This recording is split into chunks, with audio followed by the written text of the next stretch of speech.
marqué des buts notamment. Il s'est passé plein de choses en Angleterre.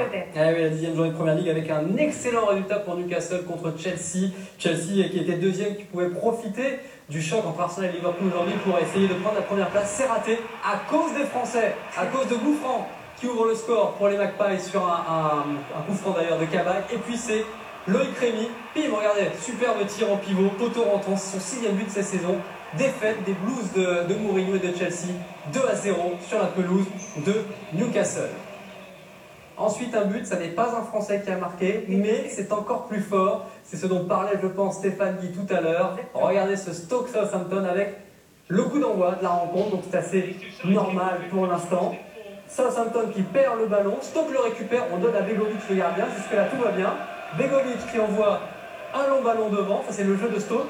Ce qu'il n'a pas prévu, c'est que le vent allait l'aider à marquer un but du gardien. C'est la 5e fois en Première Ligue qu'un gardien marque un but. Il a même du mal, lui, à y croire. Et pourtant, regardez-moi cette belle patate.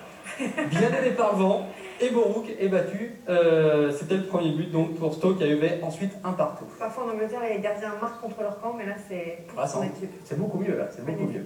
Et on va en Allemagne? En Allemagne, pour voir ce qu'a fait Franck Ribéry avec le Bayern qui était sous la menace du Borussia, leader depuis hier soir après son succès contre Stuttgart. Et bien, le Bayern a bien réagi à Hoffenheim, mais ça n'a pas été facile. Il a fallu un bon Franck Ribéry. Boulet, tiens, c'est assez rare, il faut le signaler, du gardien du Bayern, Neuer, et c'est Soule qui en profite pour Hoffenheim. Ça fait 1-0, mais réaction du Bayern, coup franc de Ribéry, égalisation, ça fait un partout. Le petit hic, allez, la petite déception pour Ribéry, c'est que c'est pas lui qui est l'auteur finalement de ce but, c'est Mandzukic qui est dévié et qui permet au Bayern d'égaliser.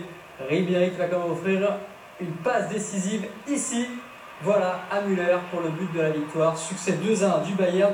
36e match d'affilée en Bundesliga sans défaite pour le Bayern. Record de Hambourg égalé. Et donc le Bayern est toujours leader.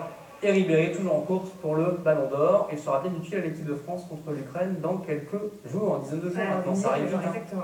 Merci beaucoup Romain. Ce soir, jour de foot. 23h05. 23h05. Merci.